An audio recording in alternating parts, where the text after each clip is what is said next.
Welcome to the Jiu-Jitsu Mat. I'm Matt Seiler, and here we explore the Jiu-Jitsu journey, finding fundamentals, techniques, tips, tricks, and everything Jiu-Jitsu, and hopefully making each other better, one choke at a time.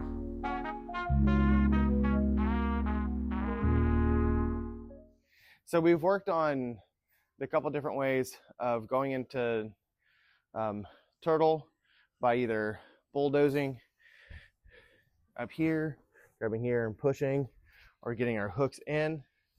So now we're going to do more of a wrestling style. So our hands on the hips, and we're keeping heavy back here.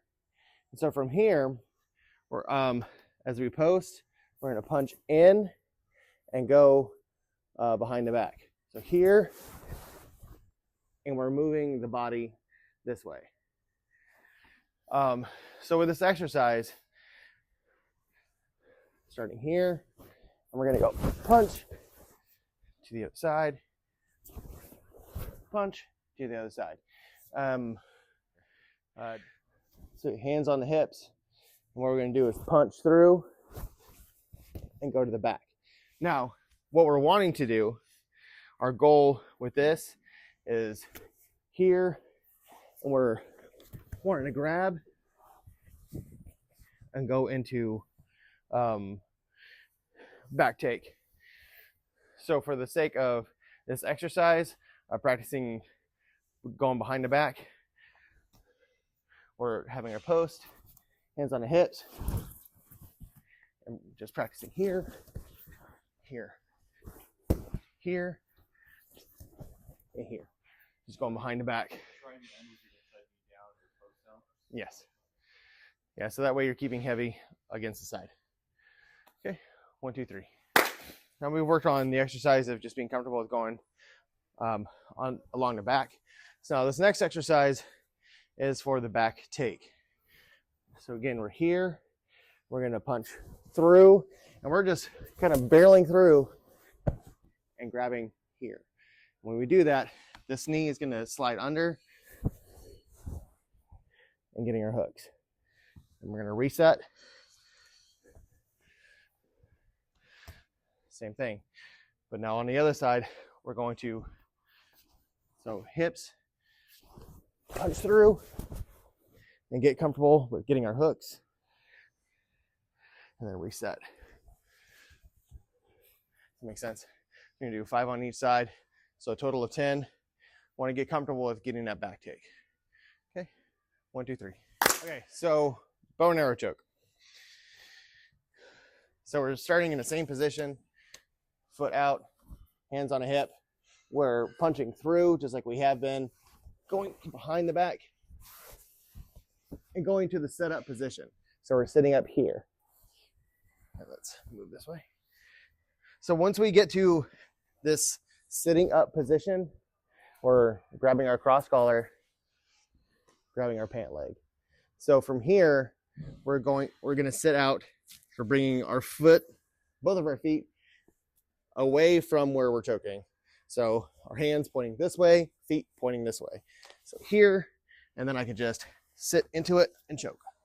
Sorry. It's a very quick choke. So again, you have that seatbelt, and if you can get the arm in for the cross collar, a deep cross collar. So hand is facing this way. My feet are going to face the opposite way. From here, grab the pants, and now I'm moved in the opposite direction and choke.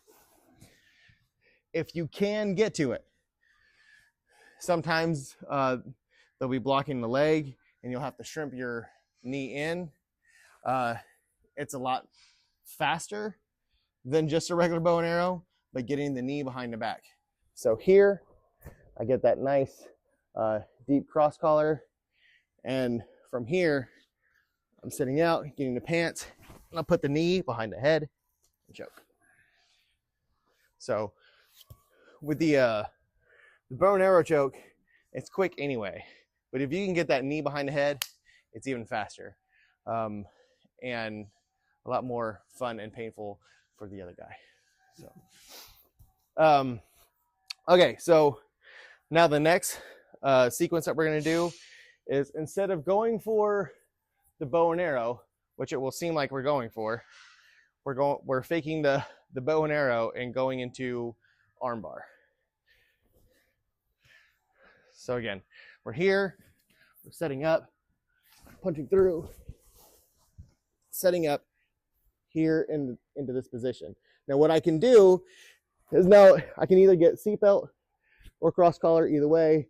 But what I'm going to do is grab this arm, push the head away, and go into armbar. Let's do that again. Now from the back take position. So from here, now I'm gonna go on the other side. I've got this position, whether I've got the seatbelt or collar. So I've got the seatbelt. I'm gonna grab whatever I can grab and get this arm isolated. Once I can get this arm isolated, same position as going into the bow and arrow, facing my body, moving his head, arm, bow and then arm bar.